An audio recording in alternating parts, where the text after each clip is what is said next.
Boa tarde, meus amigos, boa tarde, minhas amigas. Este é o canal Espiritualidade e Tecnologia e é uma honra, é um prazer tê-los aqui conosco no nosso canal. O meu nome é João Chaban e hoje estamos aqui na praia de Calhetas, na cidade de São Sebastião, estado de São Paulo. E é um prazer, é uma honra tê-los aqui conosco, nesse local aqui muito lindo, paradisíaco. E hoje teremos o primeiro tema do nosso canal.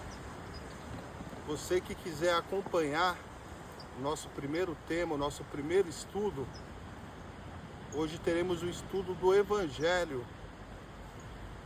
Você pode estar abrindo a sua Bíblia no livro do Evangelho de João. Evangelho de João, capítulo 2, versículo 1 ao 12. Evangelho de João, capítulo 2, versículo de 1 ao 12. E o nosso estudo aqui, ele será bem objetivo, tá bom, pessoal? Bem objetivo. Nós vamos trazer aqui, baseado na doutrina espírita, um conhecimento que está nas entrelinhas, tá bom?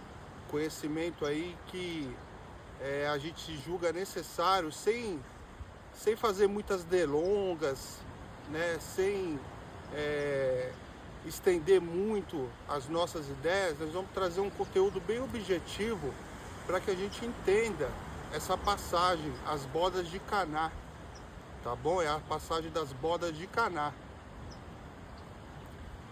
Caná era um pequeno vilarejo, tá, que ficava a 15 quilômetros de Nazaré.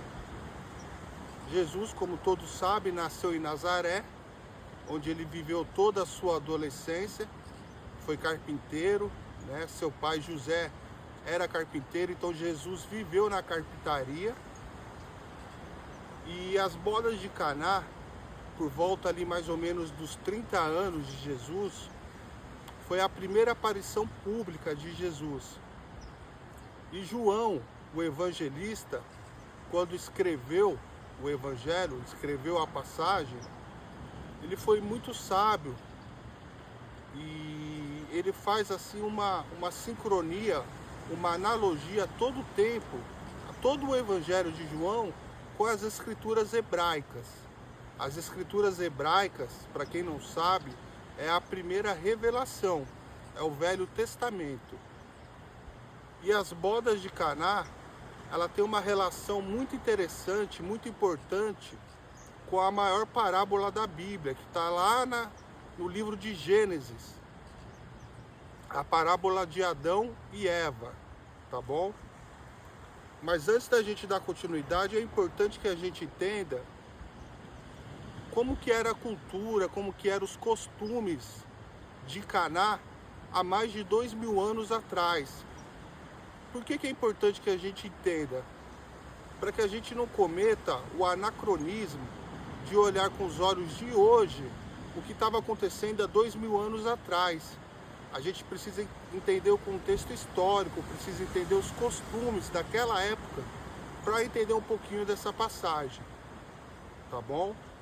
Então Caná era um pequeno vilarejo que vivia praticamente em uma pequena comunidade, que vivia praticamente numa agricultura, né? Eles plantavam o que eles comiam, uma agricultura de subsistência.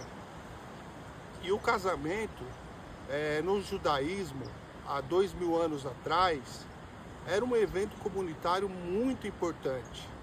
Então a gente pode entender que esse casamento que aconteceu em Caná, essas bodas, elas assim foram importantes para a região, foi algo que chamou a atenção de toda a comunidade. Era algo assim diferente, né? Que mudava ali o momento histórico, mudava a cultura do local. E Caná, podemos dizer assim, que por ser muito próximo a Nazaré, não só por ser próximo, mas muitas escrituras, né, muitos estudiosos, muitos historiadores afirmam que o casal que casou, eles eram da parentela de Jesus, né? Alguns afirmam que, inclusive, ou o noivo era primo de Jesus, ou a noiva era prima de Jesus. Então, Jesus e Maria, né, eles eram familiares, né, do casal. Eles eram conhecidos. Eles não estavam ali por acaso, eles foram convidados para ir para o casamento, né? E para que a gente entenda essa parábola, como eu disse assim de forma objetiva, essa parábola ela tem a correlação com a parábola de Adão e Eva, né? Como todos nós sabemos, Adão e Eva, eles tiveram um ato de desconexão, um ato de desobediência com Deus, e eles foram degradados, né? Eles estavam no jardim do Éden e eles, né, regrediram, né? Vieram para o planeta Terra. E o que significa as bodas de Caná? Nós vamos entender isso de forma bem simples.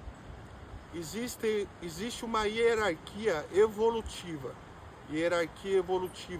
dos espíritos e hierarquia evolutiva dos mundos. Então, a hierarquia evolutiva dos espíritos é dividida em três graus.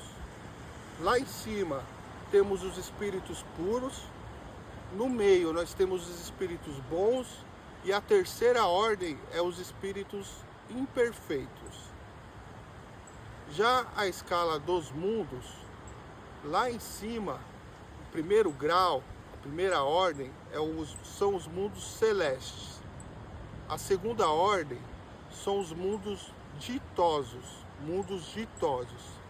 A terceira ordem são os mundos de regeneração. A quarta ordem, os mundos que nós estamos, mundo de provas e expiações. E a quinta ordem são os mundos primitivos, tá bom? E o que as bodas de Caná têm a ver com essa hierarquia evolutiva? O que as bodas de Caná têm a ver com a parábola de Adão e Eva? Então, Jesus, né, ele veio através do casamento, tá bom? Ele veio restaurar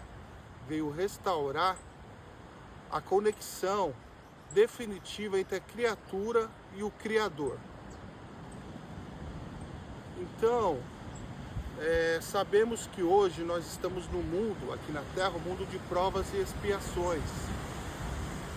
E sabemos também que nós somos, no grau evolutivo nosso, nós somos espíritos imperfeitos.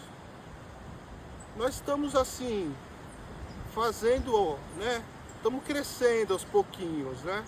Estamos evoluindo, né? Nós estamos agora aqui na transição planetária, então nós estamos passando de espíritos imperfeitos, estamos chegando na escala de espíritos bons, né?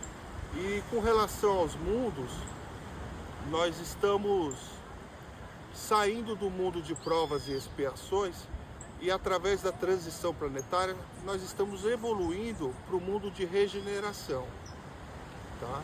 A principal diferença entre o mundo de provas e expiações para o mundo de regeneração é que o mundo de provas e expiações, o mal ainda prepondera. Existe o bem, mas o mal ainda prepondera. O mundo de regeneração, o bem vai preponderar. Vai existir ainda o mal, mas o bem é o que vai ser o fio condutor, né? O que vai ser o carro-chefe. Mas ainda vamos sim ter o mal, porém em menor escala, né? Então nós vamos fazer aí essa diferenciação. E para deixar bem claro e bem objetivo, né? Lá na parábola do Jardim do Éden, parábola de Adão e Eva, eles viviam no mundo celeste, ali eles viviam no paraíso, não é? E devido à desconexão, à desobediência, eles regrediram, não é? Vieram para o planeta Terra.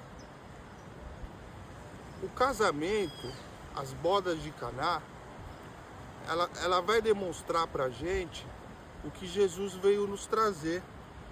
O que Jesus veio nos trazer? Que quando o casamento, ele vai se dar quando a criatura e a terra se tornarem virgens. E será um casamento definitivo. Então Jesus, prestem atenção nessa parte, ele vai restaurar a terra, vai restaurar a criatura, e nós vamos gozar definitivamente da felicidade no seio eterno de Deus. Vocês conseguiram entender? Que lá no Jardim do Éden o casamento foi quebrado, e aqui nas bodas de Caná, Jesus promete, né, que será restaurada, a terra será restaurada. E isso vai acontecer ao decorrer de muitos anos, né? De milhares de anos, né? Talvez até mais, né? Provavelmente mais, né? Porque é essa evolução, né? Essa evolução do espírito, essa evolução dos mundos. Então isso é para que a gente entenda de forma objetiva, tá? Essa passagem, as bodas de Caná, né? Eu queria trazer aqui alguns detalhes, né, da passagem, porque a água, né, que foi transformada em vinho, a água elas estavam em tonéis, né, em tonéis. E essa água que foi transformada em vinho, quando os convidados chegavam para a festa de casamento, essa água ela era utilizada para lavar as mãos antes das pessoas se alimentarem. Então as pessoas iam ali, lavavam as mãos, se limpavam, né? E então a gente percebe assim que Jesus transformou essa água suja, né, essa água impura, naquilo que é conhecido como o melhor vinho, né, o melhor vinho que já existiu no planeta Terra. Não sei se você é apreciador de vinho, se você toma um vinho de vez em quando, mas esse vinho foi o melhor vinho que já existiu no planeta, né? E Jesus deixa pro final. Então olha que coisa interessante, ele deixa pro final, né? Quando todo mundo já tinha colocado o vinho ruim, né? Os convidados da festa comentam: nossa, o esposo, ele deixou o melhor vinho pro final. Então é isso, gente, que a gente acredite, que a gente tenha fé, que a cada dia a gente possa se aproximar um pouquinho mais do nosso Senhor, que a gente possa se aproximar de Jesus, que a gente possa se aproximar de Deus. A gente sabe que o crescimento evolutivo, o crescimento espiritual, ele é bem devagar. Ele não acontece de uma hora para outra. Mas nós não estamos desamparados em nenhum momento. E o importante é que a gente caminhe, né? e a cada dia procure se aperfeiçoar um pouco mais, para que a gente, cada indivíduo, ele possa celebrar esse casamento com o Criador. É isso que vem trazer as bodas de Caná, tá bom? Essa foi a nossa explanação sobre essa passagem bíblica. Não sei se você já tinha escutado, não sei se você já tinha lido sobre essa perspectiva, mas essa é a nossa passagem sobre a nossa explanação sobre as bodas de Caná. Eu espero que você tenha gostado, é uma honra, é um prazer. Eu peço que você curte, tá? Que você comente, se inscreva no canal. Aqui o nosso negócio é assim, ele é mais objetivo, tá bom? A gente gosta de trazer as informações assim bem sintetizadas para que a gente consiga caminhar sem devagar muito, tá bom? E é um prazer, é uma honra tê-los vocês aqui conosco. Deixe o seu like e fique com a gente. Fiquem principalmente com Deus.